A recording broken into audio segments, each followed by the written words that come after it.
Good evening dear students, welcome to Advait learning academy. आज हम अपना फिज़िकल केमिस्ट्री जो हमने स्टार्ट किया था उसको हम कंटिन्यू करेंगे। तो आज मैं आपको थोड़ी बहुत न्यूमेरिकल्स बताऊंगा और थोड़ी बहुत जो है आपको लॉज बताऊंगा जो इम्पॉर्टेंट है आपके पेपर पॉइंट ऑफ व्यू से। Okay, so let's start with our first law which is important, जो है आपका law of conservation of mass. ठीक है, तो मास को बच्चों क्या कहते हैं? द्रव्यमान। ठीक है, एक द्रव्यमान होता है, एक भार होता है। भार को हम बोलते हैं वेट। वो आपको फिजिक्स में पता होगा कि दोनों में क्या डिफरेंस होता है, द्रव्यमान और भार में। ठीक है, तो लॉ ऑफ कंजर्वेशन ऑफ मास का मतलब होता है कि जो आपका मास है वो ना बनता है ना वो क्या होता है, डिस्ट्रॉय होता है ना। मास can neither be created nor be destroyed. ठीक है, ये होगी। तो इसका एक एक्सेप्शनल केस था, ठीक है, कि जहाँ पे लॉ ऑफ कंजर्वेशन ऑफ मास जो है वो आपका अप्लाई नहीं होता। ठीक है, तो वो था आपका आइंस्टाइन का नाम आपने सुना होगा, है ना। तो आइंस्टाइन ने एक इक्वेशन दी थी, E is equal to MC square. ठीक है, तो इसका मतलब ये है कि जो मास है वो बेशक हम बना नहीं सकते ना डिस्ट्रॉय कर सकते हैं, but it can be converted into other form. ठीक है, इसको हम और फॉर्म में चेंज कर सकते हैं। ठीक है, तो ये बच्चों फिज़िक्स का पार्ट है, तो ये आप न्यूक्लियर फिज़िक्स में करिएगा। ठीक है, तो हम यहाँ पे जो केमिस्ट्री के लिए इम्पोर्टेंट है वो हम आपको बताते हैं। तो लॉ ऑफ कंजर्वेशन ऑफ मास का जो इम्पोर्टेंस है वो ये है बच्चों, जैसे मान लो हाइड्रोजन है, एक इक्वेशन है ये आपने बचपन से पढ़ी होगी। ठीक है, कि हाइड्रोजन और ऑक्सीजन मिलते हैं, वाटर बनता है। ठीक है, तो ये जो होते हैं जो रिएक्ट करते हैं उनको हम क्या कहते हैं? रिएक्टेंट। बेसिक सी चीज़ें हैं। ठीक है, ये क्या होते हैं? प्रोडक्ट। ओके, अब जो रिएक्टेंट होते हैं, लॉ ऑफ जो कंजर्वेशन ऑफ मास है वो इम्पोर्टेंट क्यों है? वो इम्पोर्टेंट इसलिए है क्योंकि यहाँ पे हम क्या करते हैं, हाइड्रोजन का जो मॉलिक्यूलर वेट होता है वो कितना होता है? 2। ठीक है, ऑक्सीजन कितना होता है मॉलिक्यूल का? 32।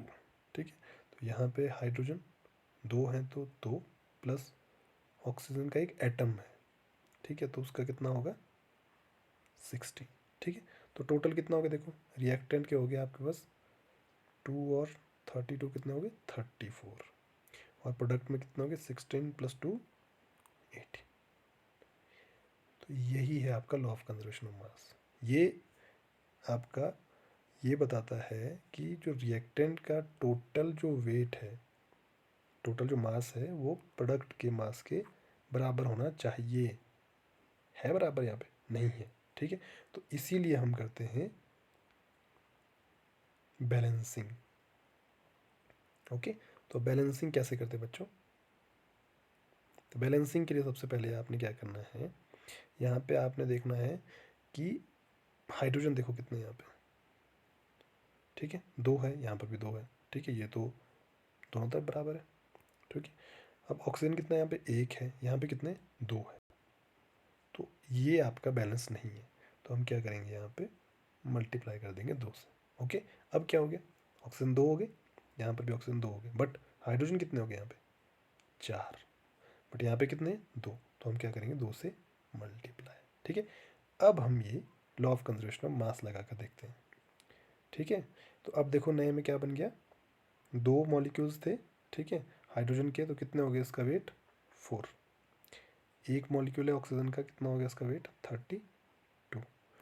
ओवरऑल कितना हो गया? 36 रिएक्टेंट का। ठीक है, प्रोडक्ट में देखो अब 2 से मल्टीप्लाई किया ना, तो हाइड्रोजन कितने हो गए? 4। ओके, प्लस ऑक्सीजन देखो 2 एटम हो गए ना, तो एक एटम कितना होता है 16, 16 इंटू 2 कितने हो गए 32, तो ये कितना हो गया 36, हो गए दोनों तरफ बराबर, है ना। तो ये है आपका लॉ ऑफ कंजर्वेशन ऑफ मास। बाकी इसको आगे मैं इसकी इंपॉर्टेंस बताऊंगा जब मैं आपको क्वेश्चंस करवाऊंगा, तो ये इंपॉर्टेंट है, ठीक है। तो लॉ ऑफ कंजर्वेशन ऑफ मास जो है आपका ये बताता है, ओके। अब जो नेक्स्ट आता है आपके पास वो है आपका लॉ ऑफ डेफिनेट प्रोपोर्शन। तो ये क्या बोलता है, ये बोलता है कि in a given compound always contains exactly the same proportion of element by weight. ये क्या बोलता है, इसका मतलब क्या है, देखो इसका मतलब ये है बच्चों, जैसे मान लो मैं 3 कंटेनर लेता हूँ, ठीक है। ये मैंने आपके सामने 3 कंटेनर ले लिए। एक में मैंने क्या किया, कुएं का पानी ले लिया, ठीक है। इसमें मैंने कुएं का पानी भर दिया, ओके। इसमें मैंने क्या कर दिया, फिल्टर का पानी भर दिया, ओके। और इसमें मैंने आपका टैप वाटर भर दिया, ठीक है जी। अब ये क्या बोलता है, जो left law of definite proportion है वो क्या बोलता है, वो ये बोलता है कि यहाँ पे देखो पानी जो है उसके सोर्स अलग अलग हैं, ठीक है। बट होगा तो H2O ही ना, ऐसा तो है नहीं कि फिल्टर में कुछ और हो जाएगा, टैप वाटर में कुछ और हो जाएगा, है ना, होगा तो सेम ही होगा। तो ये जो है लॉ वो यही बोलता है कि आप सोर्स चाहे जो मर्जी यूज़ कर लो, बट उसमें जो आपके एटम्स होंगे वो एक क्या होंगे, डेफिनेट प्रोपोर्शन में होंगे और बाय वेट, समझे। तो मतलब कि जैसे यहाँ पे है हाइड्रोजन है, तो इसमें क्या क्या है आपके पास, हाइड्रोजन के दो, यानी कि दो दो जो इसका मॉलिक्यूलर वेट कितना होता है, दो होता है, ठीक है। ऑक्सीजन में कितना हो गया 16, एक ही है ना। तो रेशो कितनी आएगी 1:8, यहाँ पे देख लो 2, 16 हो गया ये, तो इसकी रेशो कितनी आ गई 1:8, है ना। यहाँ पे भी सेम मॉलिक्यूल 1:8, तीनों में देखो प्रोपोर्शन क्या है, सेम है ना तीनों में। तो this is the law of definite proportion, okay. ये हम आगे न्यूमेरिकल्स जब करेंगे उसमें ज़्यादा और क्लियर हो जाएगा, बट ये था इसका जो बेसिक आइडिया था, ठीक है। अब जो नेक्स्ट है आपका वो है आपका लॉ ऑफ मल्टीपल प्रोपोर्शन। तो बच्चों इसमें मल्टीपल है, ठीक है। तो क्या बोलता देखो, according to NCERT, if two elements combine to form more than one compound, the masses of one element that combine with a fixed mass of other element are in the ratio of small whole number। समझ में आया कुछ, कोई बात नहीं, मैं इसको थोड़ा सा एक्सप्लेन करता हूँ, थोड़ा सा आपको ईजी करके देता हूँ इसको। तो यहाँ पे क्या है, law of multiple proportion. Multiple proportion का मतलब ये होता है बच्चों कि अगर कोई एटम्स हैं या कोई मॉलिक्यूल्स हैं वो आपस में मिलकर दो या दो से अधिक अगर कंपाउंड बनाते हैं, तो वहाँ पे ये जो लॉ है ये फॉलो होता है। कैसे, जैसे मान लो मैं एग्जांपल लेता हूँ, कार्बन है प्लस ऑक्सीजन, क्या बनाते हैं आपने पढ़ा है, वेरी सिंपल, कार्बन डाइऑक्साइड। अब बैलेंसिंग कर लो, कार्बन यहाँ पे देखो एक, यहाँ पे भी एक, ऑक्सीजन यहाँ पे दो, यहाँ पे भी दो, ज़रूरत नहीं है, ठीक है। सेम लेता हूँ मैं, अब कार्बन ले लिया, ऑक्सीजन ले लिया, बट इस बार मैं कार्बन डाइऑक्साइड नहीं बना रहा हूँ, इस बार मैं बना रहा हूँ कार्बन मोनोऑक्साइड, ठीक है।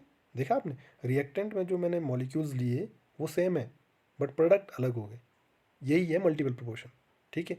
तो अब इसमें देख लो, बैलेंस कर लो पहले, तो कार्बन यहाँ पे एक, यहाँ पे भी एक, ऑक्सीजन यहाँ पे दो, यहाँ पे एक, तो मैं क्या करता हूँ, इसको हाफ कर देता हूँ। अब यहाँ पे भी एक, यहाँ पे भी एक, हो गया, ठीक है। अब करते हैं जो लॉ बोलता है वो क्या बोलता है। तो ये लॉ को समझने के लिए पहले हम इसके लिखेंगे, जो मॉलिकुलर वेट 12, इसका 32, 12 इसका, देखो दो मॉलिक्यूल्स थे, मैंने इसको हाफ से मल्टीप्लाई करे, तो हाफ से जब दो को मल्टीप्लाई करेंगे कितना हो जाएगा एक, तो एक का कितना होता है अब ये क्या बोलता था, ये बोलता था कि जब दो डिफरेंट हमारे पास कंपाउंड बन गए, तो उस टाइम पे अगर हम किसी एक मॉलिक्यूल के जो वेट है उसको अगर अगर हम फिक्स कर लें, फिक्स मतलब सेम कर लें, तो यहाँ पे देखो कार्बन का पहले ही सेम है, यहाँ पे भी 12 है, यहाँ पे भी 12 है, ठीक है। तो अगर हम ऐसा करते हैं, किसी एक का हमने वेट फिक्स कर लिया, तो जो दूसरा मॉलिक्यूल है, दूसरा क्या है हमारे पास ये, तो इनका जो वेट है उसका जो रेशो होगा वो एक होल नंबर होगा। तो निकाल दो रेशो, ऊपर कितना था 32, रेशो नीचे कितना है 16, तो इसकी रेशो कितनी आई बच्चों 16 दूनी 32, तो 2:1 आई ना होल नंबर। ये है, this is the law of multiple proportion.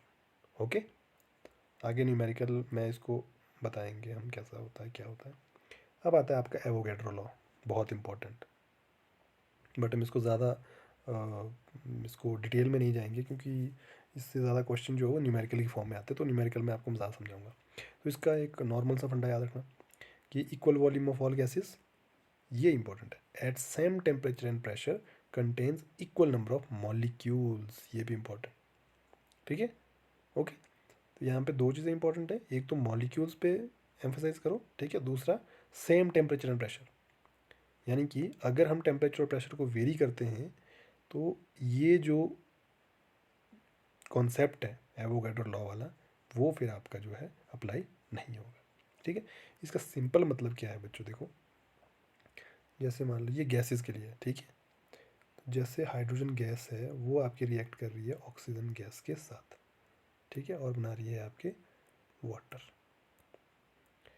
तो दो मॉलिक्यूल वाटर बनाती थी, है ना, ठीक है, तो दो, तो यहाँ पे हम ये जो है, तो ये है आपका दो वॉल्यूम, यानी कि दो वॉल्यूम में मान लो एक वॉल्यूम में हमारे पास अगर 4 मॉलिक्यूल्स हैं, तो दो वॉल्यूम में हमारे पास कितने होंगे टोटल 8, ठीक है। यहाँ पे भी ऑक्सीजन का एक वो है वॉल्यूम है, ठीक है, यहाँ पे कितने होंगे हमारे पास 4, यहाँ पे वाटर है, तो वाटर के कितने हैं दो, दो वॉल्यूम है ना, तो इसके अंदर भी कितने होंगे,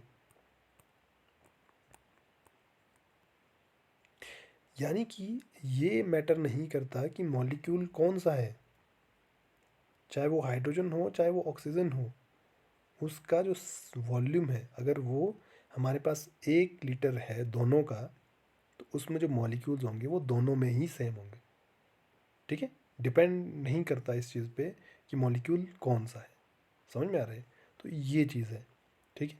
इसको न्यूमेरिकल में आपको मैं ज़्यादा क्लियरली बताऊंगा आगे क्या है।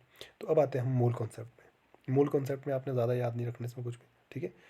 इसमें आपने डायरेक्टली जो पेपर पॉइंट ऑफ व्यू से वो ये याद रखना कि जो मोल होता है उसको हम डिनोट करते हैं एन से, और इसकी वैल्यू बहुत इंपॉर्टेंट क्योंकि हम इसको यूज़ करते रहेंगे, ठीक है। तो इसकी वैल्यू होती है 6.022 इंटू 10⁻23। ओके, ये है नंबर ऑफ मोल्स की वैल्यू, ये बच्चों नोट करते जाना साथ साथ में, ठीक है। अब आते हैं हम इसके न्यूमेरिकल पार्ट में, कि जो न्यूमेरिकली हमको यूज़ करना होता है। तो n number of mole is equal to, ये होता है बच्चों गिवन मास अपॉन मोलर मास,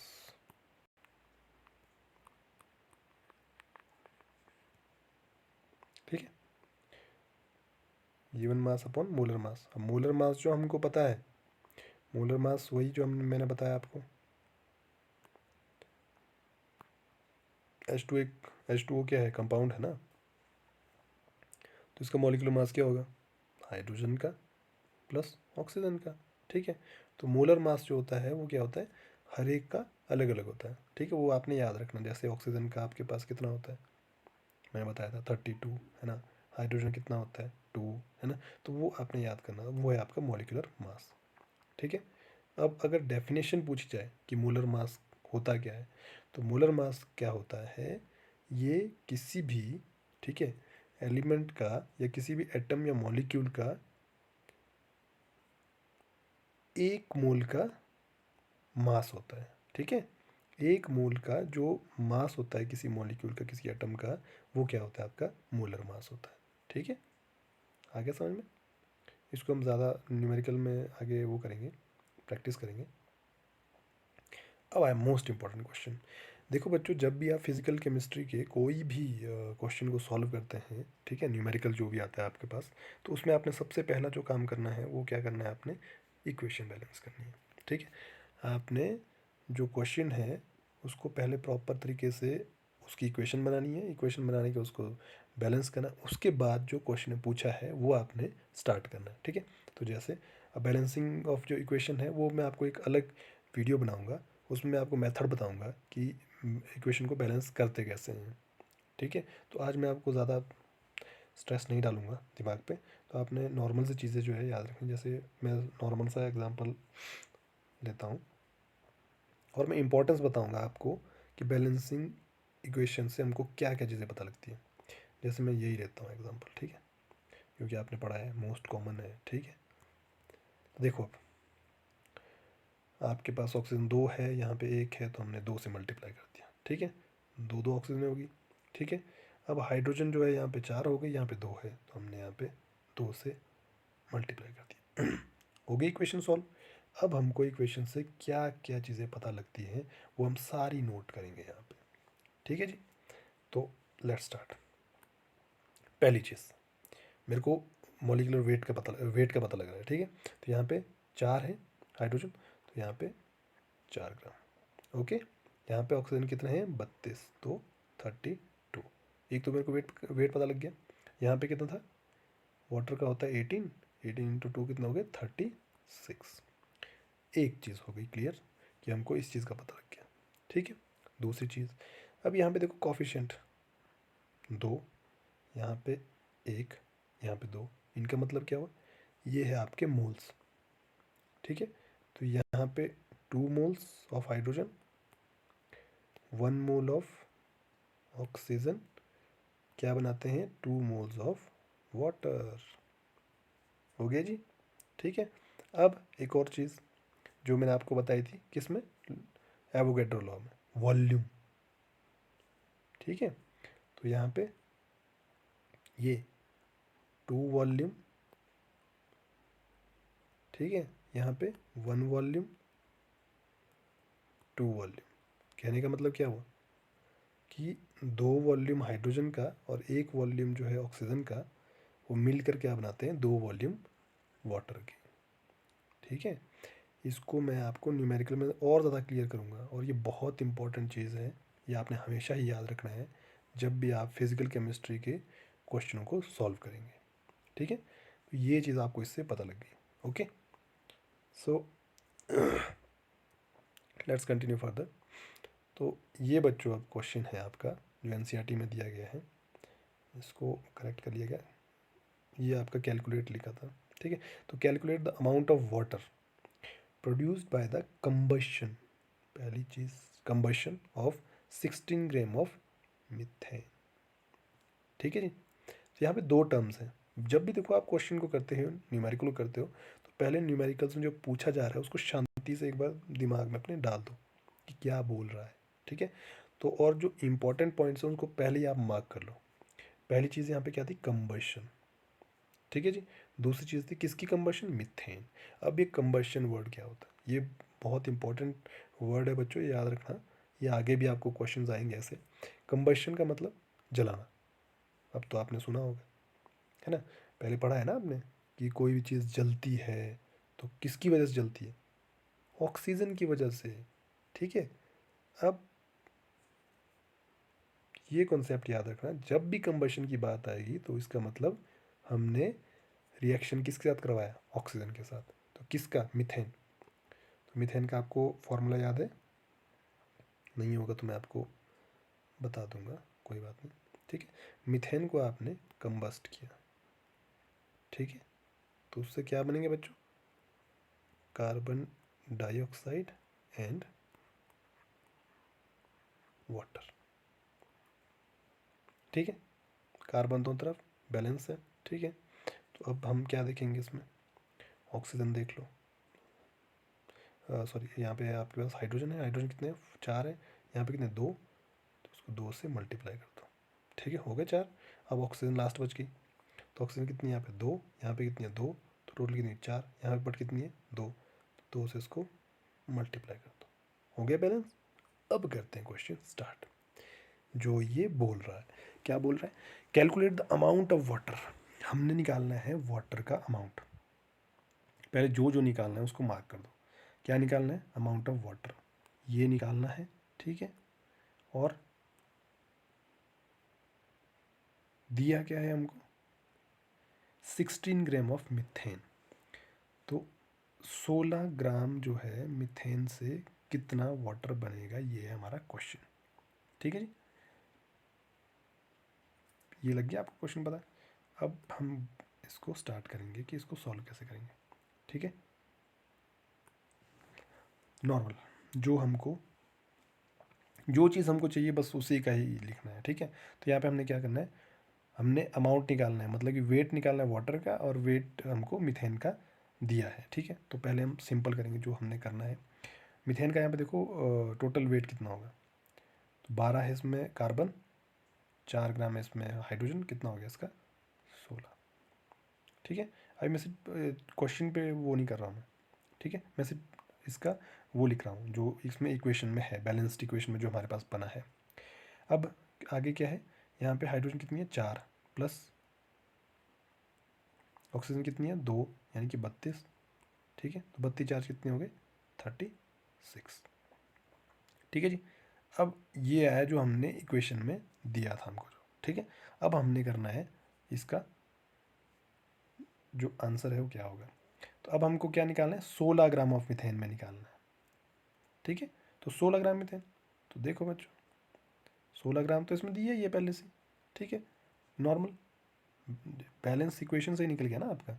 तो इसीलिए मैं बोला था कि जो इक्वेशन बैलेंसिंग है वो बहुत ज़्यादा इंपॉर्टेंट है। ठीक है, तो यहाँ पे देखो 16 ग्राम से डायरेक्ट निकल गया यहीं से, क्वेश्चन का आंसर यहीं पे था। तो 16 ग्राम से कितना वाटर निकल रहा है आपका 36 ग्राम, ये हो गया इसका आंसर। अब मान लो अगर इसने ऐसा पूछा होता कि 16 ग्राम मिथेन को जलाने पे कितने मोल ऑफ वाटर निकलेंगे,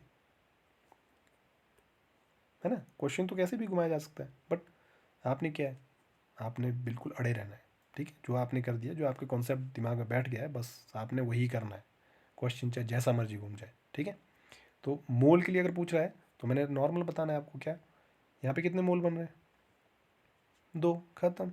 ठीक है, तो 16 ग्राम ऑफ मिथेन से कितना वाटर बन जाएगा, कितना मोल ऑफ वाटर बन जाएगा 2 मोल ऑफ वाटर।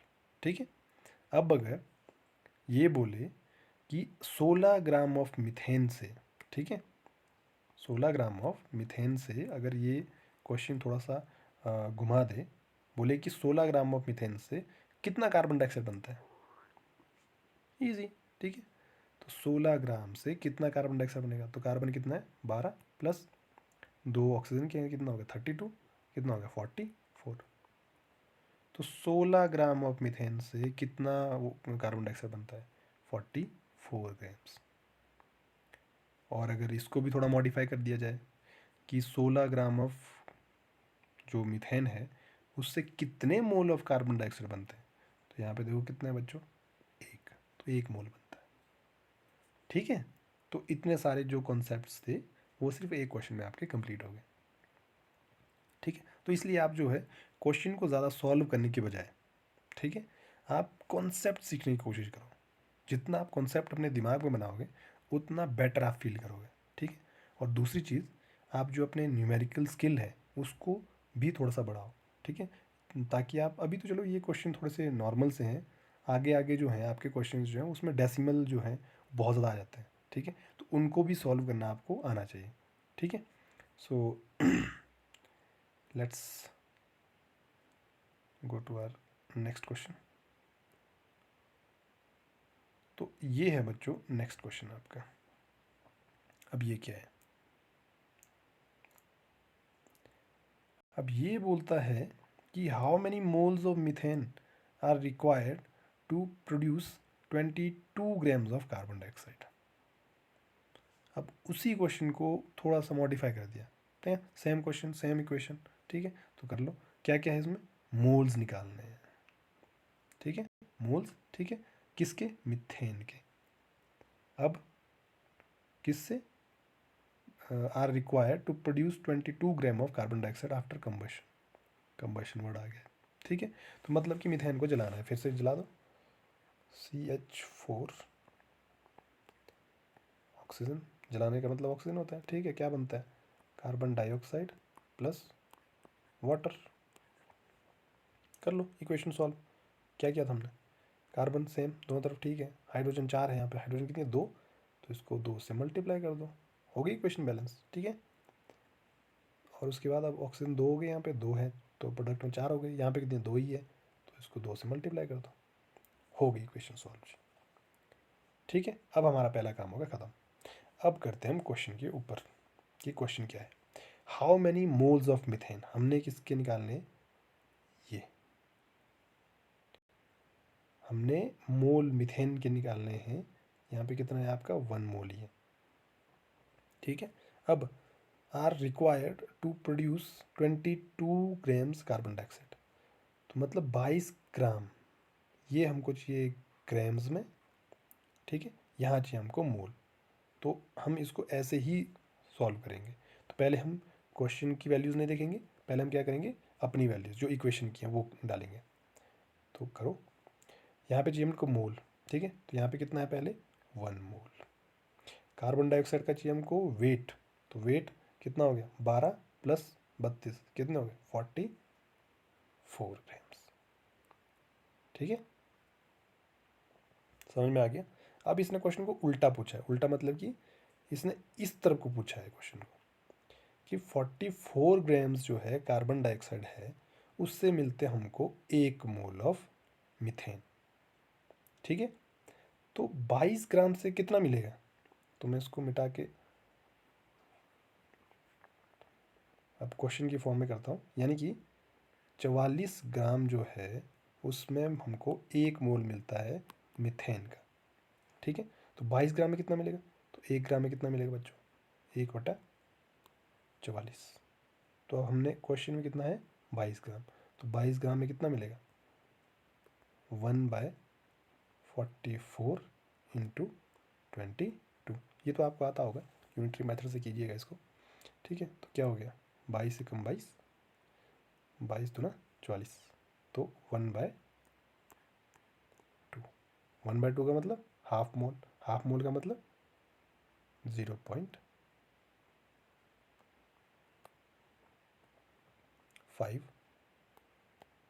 मोल। तो ये हो गया इसका आंसर। तो हमने कुछ नहीं किया बच्चों, जो हमको चाहिए हमको वही सिर्फ यूज़ करना है, ठीक है, क्योंकि आपको पेपर में इतना ज़्यादा टाइम नहीं होता कि आप जो है पूरा का पूरा क्वेश्चन सॉल्व करो, ठीक है, कि जो आपको पूछा है, जो आपको नहीं भी पूछा है आप वो भी कर रहे हो, ठीक है, क्योंकि देखो पेपर में आपका कैसे आपने आंसर निकाला वो कोई नहीं देखता, ठीक है, बट आपका आंसर क्या निकला दैट इज़ इम्पॉर्टेंट, ठीक है ना। अगर तो आपको कोई पेपर देख रहा होता तब तो इस बात पे आपने गौर करना था कि आपने कितना अच्छे से उसको अटेम्प्ट किया, ठीक है। बट जब आपको न्यूमेरिकल्स में सिर्फ MCQ की फॉर्म में आ रहा है, तो आपको क्या एक ऑप्शन ठीक करना है। अब अगर मान लो आपने थोड़ी सी गलती कर दी है, तो आपका जो ऑप्शन था वो A से B हो गया या B से C हो गया, तो आपका तो चला गया नंबर, बेशक आपने ठीक किया हो चाहे गलत किया हो, है ना। तो ये इम्पॉर्टेंट है, इसलिए आपने पेपर के टाइम पे टाइम बचाने का भी थोड़ा सा अपना ध्यान रखना है कि आप ज़्यादा से ज़्यादा टाइम जो बचा सको। सो बच्चों ये आपका छोटा सा एक लेक्चर था, ठीक है, जिसमें थोड़े बहुत कॉन्सेप्ट मैंने आपको बताए। So that's all for today's lecture. जाने से पहले मैं आपको ये चीज़ बताना चाहूँगा कि ये जो पिक्चर मैंने यहाँ पर लगाई है ये किसकी है, surgeon, these are all surgeons, ठीक है। तो इस पिक्चर से मैं आपको ये बताना चाहता हूँ कि अभी आपका सिर्फ रास्ता है, ये आपकी डेस्टिनेशन नहीं है, ठीक है। नीट क्लियर करना जो है आपका अभी जस्ट एक क्या है, एक वे है, आपको सिर्फ चलना है, बट जो आपका डेस्टिनेशन है, जो आपका गोल है, वो आपका ये होना चाहिए. So try hard to achieve this level. ठीक है, दिन रात मेहनत करो. ठीक है, ये तो अभी छोटी सी आपकी शुरुआत है, छोटा सा आपका एक पड़ाव है. ज़िंदगी के पड़ाव तो यहाँ पर होंगे. ठीक है, so that's all for today's lecture. Thank you and have a nice day.